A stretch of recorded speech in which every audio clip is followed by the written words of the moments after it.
എല്ലാവർക്കും സുഖമല്ലേ? അപ്പോൾ ഞങ്ങൾ ഇവിടെ സുഖമായിട്ടിരിക്കുന്നു. ചില ദിവസം ഉണ്ടല്ലോ, എല്ലാ വീട്ടമ്മമാർക്കും ഇങ്ങനെയാണോന്ന് എനിക്കറിയില്ല. ഭയങ്കരമായിട്ട് ക്ലീനിങ്, അതായത് നല്ല രീതിയിൽ അങ്ങ് ക്ലീൻ ചെയ്യാനുള്ള ഒരു ടെൻഡൻസി ഭയങ്കരമായിട്ട് വരും. അത് ഞാൻ ഇത് ഓൺലൈൻ മേടിച്ചതാണ് കേട്ടോ. നല്ലതാണ് ഇതുപോലെ തുടയ്ക്കാനൊക്കെ. നേരത്തെ ഞാൻ അതിൻ്റെ ലിങ്കൊക്കെ ഇട്ടിട്ടുണ്ട്. അപ്പം നമ്മൾ സാധാരണ ചെയ്യുന്നതിനേക്കാളും കുറച്ചുകൂടി ഡീപ്പായിട്ട് ചെയ്യാനുള്ള ഒരു ടെൻഡൻസി ഭയങ്കരമായിട്ട് തോന്നും. ഞാൻ ചിന്തിക്കാറുണ്ട്, നമുക്ക് നമ്മുടെ ബോഡിയിൽ ഹാപ്പി ഹോർമോൺ ഉണ്ട്, സാഡ് ഹോർമോൺ ഉണ്ട്, ഇതൊക്കെ ഉള്ളതാണ്. അപ്പോൾ അതുപോലെ ഈ ജോലി ചെയ്യാനുള്ള ഹോർമോണും അങ്ങനെ ഉൽപ്പാദിപ്പിക്കപ്പെടുന്നതാണോ എന്ന് എനിക്കൊരു സംശയം ഇല്ലാതില്ല. കാരണം എല്ലാ ദിവസവും ഇങ്ങനെയുള്ള തോന്നലുകൾ വരാറില്ല കേട്ടോ. ചില ദിവസം നല്ല പണിയുണ്ടെങ്കിലും ഭയങ്കര മടിയാണെങ്കിലും ചെയ്യണമല്ലോ എന്നും പറഞ്ഞ് ചെയ്യുന്ന ദിവസങ്ങളും ഉണ്ട്. എല്ലാ ദിവസവും ഇങ്ങനെ പ്രൊഡക്റ്റീവായിട്ട് ഉള്ള ദിവസങ്ങളൊന്നും ആയിരിക്കത്തില്ല. അതേ സംബന്ധിച്ച് ഇപ്പോഴും എൻ്റെ ബിസിനസ് നിങ്ങൾക്കറിയാമല്ലോ, ഒരു ദിവസം പോലും റെസ്റ്റ് ഇല്ലാത്ത ജോലിയാണ്.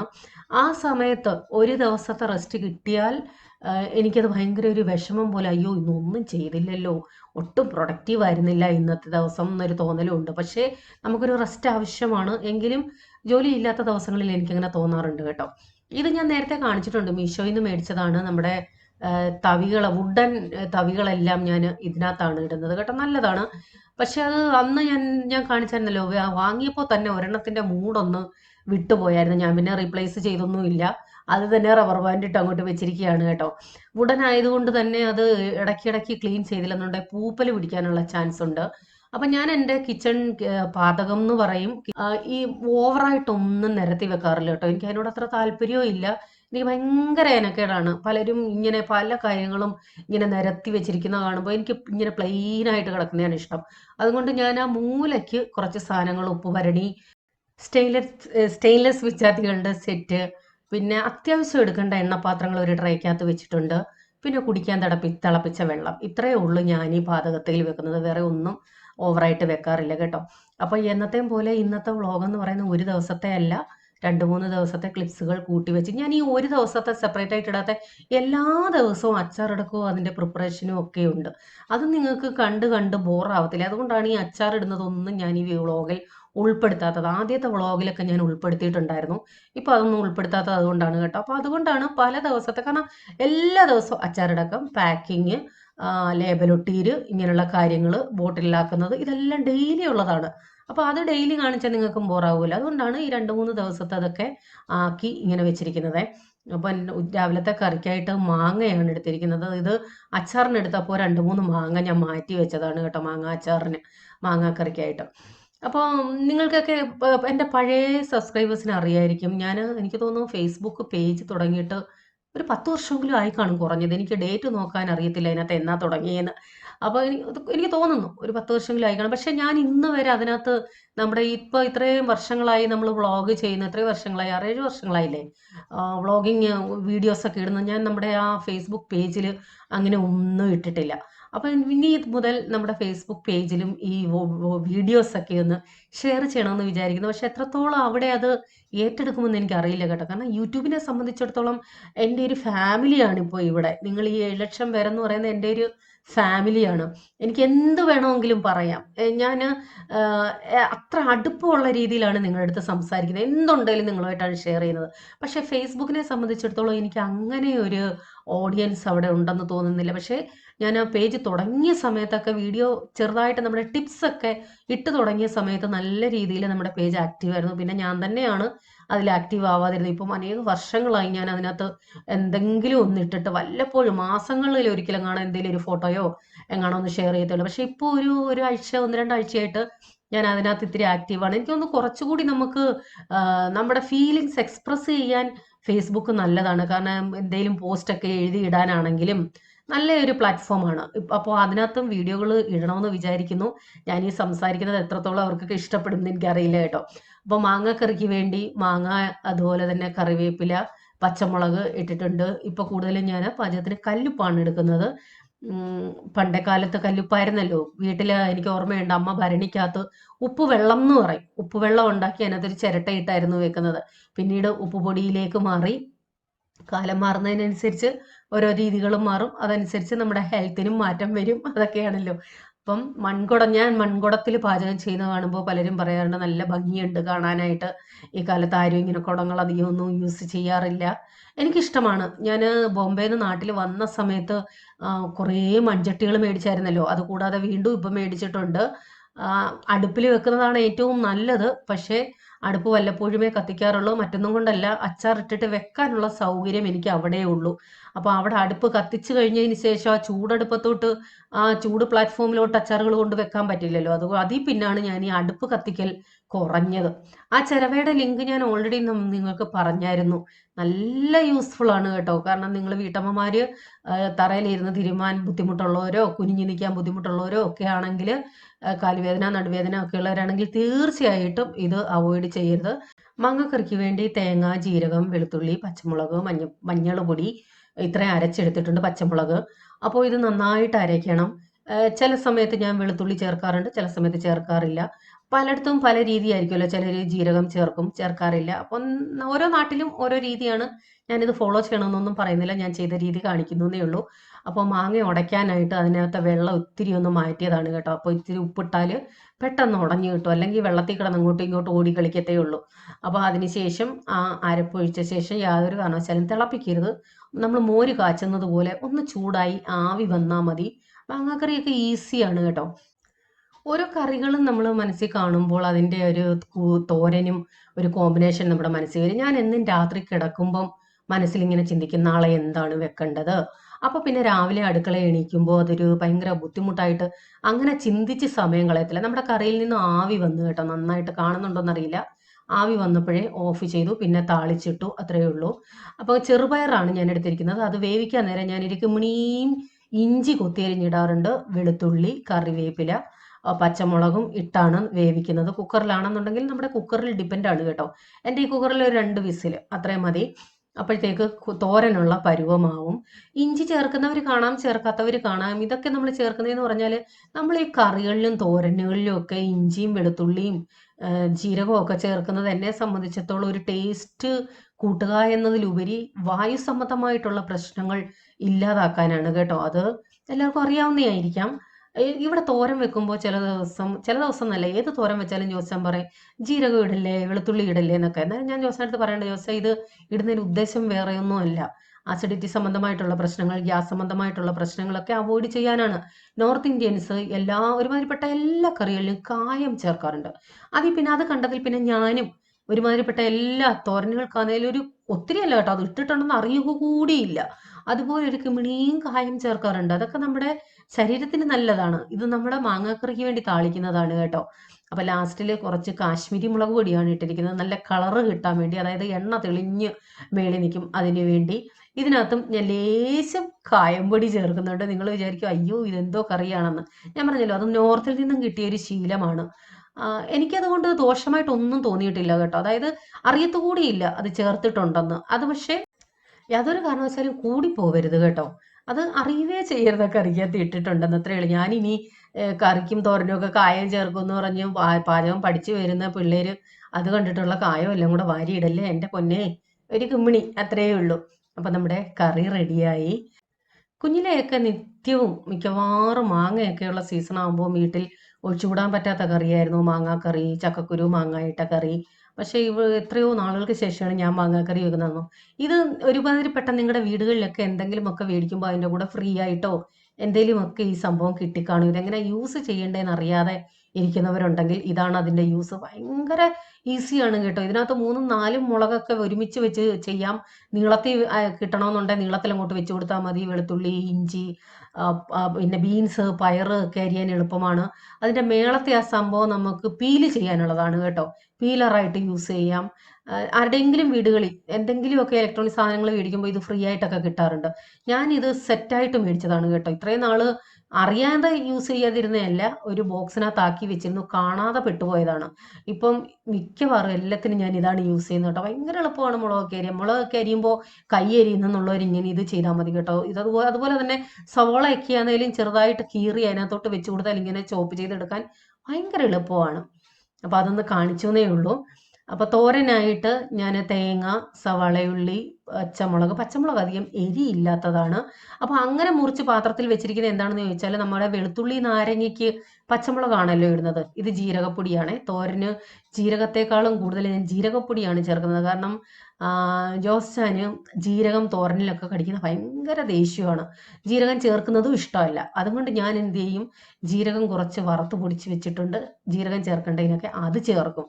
അപ്പോൾ തോരൻ വെക്കാനായിട്ട് കുക്കറിൽ ഞാൻ പറഞ്ഞല്ലോ 2 വിസിലാണ് ചെയ്തിരിക്കുന്നത്. അപ്പോൾ അതൊക്കെ നമ്മുടെ കുക്കറിൽ ഡിപ്പെൻഡാണ് വേവ്. ആദ്യം കുറച്ചങ്ങോട്ട് ഇട്ട ശേഷം മസാല അങ്ങോട്ട് ഇട്ട് കൊടുത്തു.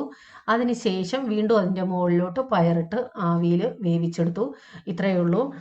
ഞാൻ കുക്കറിൽ വേവിക്കാതെ തന്നെ പയറുതോരൻ അല്ലാതെ വെക്കുന്നതിൻ്റെ ഒരു വീഡിയോ ഷെയർ ചെയ്തിരുന്നു. ധാരാളം പേരത് ചെയ്തിട്ട് ഭയങ്കര നല്ല അഭിപ്രായമാണ് തന്നിട്ടുള്ളത് കേട്ടോ. കാരണം അല്ലാതെ പാത്രത്തിൽ തന്നെ നമ്മൾ ഈ പയർ തിളയ്ക്കുമ്പോൾ ഓഫ് ചെയ്തിട്ടിട്ട് ഒരു അരമണിക്കൂർ കഴിഞ്ഞിട്ട് വീണ്ടും ഒന്ന് വേവിച്ചാൽ ആ ചൂട് വെള്ളത്തിൽ കിടന്ന പയറങ്ങ് വേവും. അപ്പോൾ ഗ്യാസിന് ലാഭം. പക്ഷെ സമയം ഉണ്ടെങ്കിലേ അങ്ങനെ ചെയ്യാൻ പറ്റത്തുള്ളൂ കേട്ടോ. പെട്ടെന്ന് ഈ ജോലിക്കൊക്കെ പോകേണ്ടവർക്കാണെങ്കിൽ അത് പ്രാക്ടിക്കൽ ആക്കാൻ പറ്റില്ല.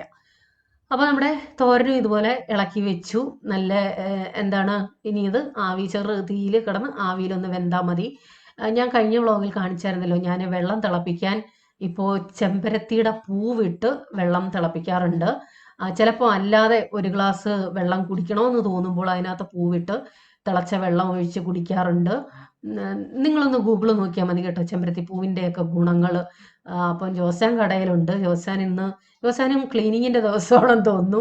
രാവിലെ തൊട്ടേ കട ക്ലീനിങ് തുടങ്ങിയിട്ടുണ്ട്. അത് പിന്നെ വലിയ അഴുക്കൊന്നുമില്ല, എങ്കിലും ഇടയ്ക്കിടയ്ക്ക് ഇങ്ങനെ തട്ടിയും പൊത്തിയൊക്കെ ഇരിക്കുന്നത് കാണാം.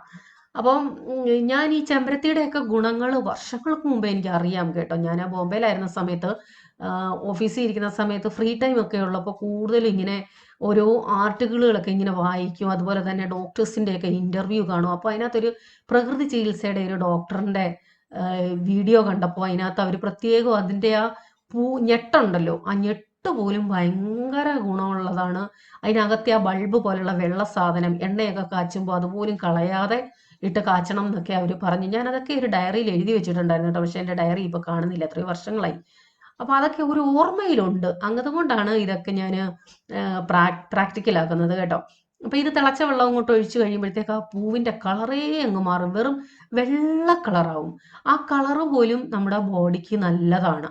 അപ്പം ഇങ്ങനെ ചെമ്പരത്തിപ്പൂവൊക്കെ ഉള്ളവർ കളയണ്ട, ഓരോ ദിവസവും ഇങ്ങനെയൊക്കെ യൂസ് ചെയ്യാം കേട്ടോ. അപ്പോൾ തോരനും റെഡി ആയിട്ടുണ്ട്. തോരന് ചിലപ്പം ഞാൻ താളിച്ചൊഴിക്കാറുണ്ട്, ചിലപ്പം അല്ലാതെ തന്നെ ചെയ്യാറുണ്ട്. അതൊക്കെ ഡിപ്പെൻഡാണ്. തേങ്ങ കൂടുതൽ ഇട്ടിട്ടുണ്ടെങ്കിൽ നമുക്ക് ഓയിൽ കുറയ്ക്കണമെന്നുണ്ടെങ്കിൽ അങ്ങനെയും ചെയ്യാം. ജോസാൻ ഒരു ഫോൺ മേടിക്കാൻ പോയതാണ്. ഇത് മേടിച്ചിട്ട് കുറേ നാളായി കേട്ടോ. കുറേ നാളെന്ന് വെച്ചാൽ ഒരു മാസം ഏകദേശമൊക്കെ ആവുന്നു. അപ്പം ഫോൺ കുറേ നാൾ ഓണമൊക്കെ ആവട്ടെ പുതിയ ഫോൺ എടുക്കാൻ. എൻ്റെ ഫോണാണെങ്കിലും ജോസാൻ്റെ കയ്യിലെ ഫോണാണെങ്കിലും വർഷങ്ങളോളം നിലനിൽക്കും കേട്ടോ. എൻ്റെ കയ്യിൽ ഇപ്പോഴത്തെ ഫോണെന്ന് പറയുന്നത് എനിക്കൊരു 4-5 വർഷമെങ്കിലും ആയി.